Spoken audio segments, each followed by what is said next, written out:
Akhona Peter, thank you for joining us. Once again, we've listened to your presentation. Can you please take us through of the three key things that you would say about this report in 2025? Okay. Thank you very much. South Africa being one of the biggest, largest economy in Africa, it has got so much potential in order to fully maximize its natural capital. The main points that came out from this report was that South Africa needs to look into its structural issues in the economy in order for the economy to grow better. We are only estimating for it to grow at 1.2 in 2025, 0.8 in 2025 and 1.2 in 2026. So there's definitely low growth. Into getting more growth, they need to reduce the high unemployment.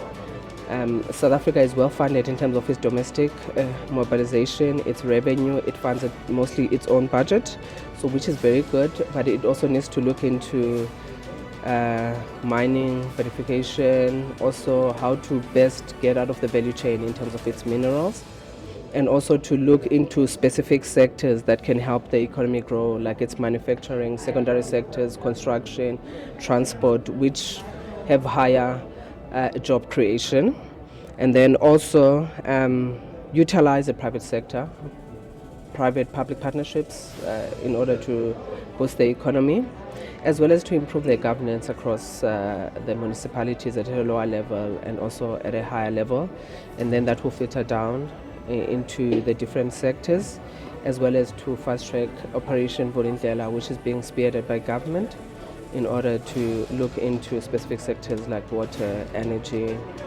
infrastructure, AI, which would be very good for the economy. And what is the one major risk from the presentation that you shared?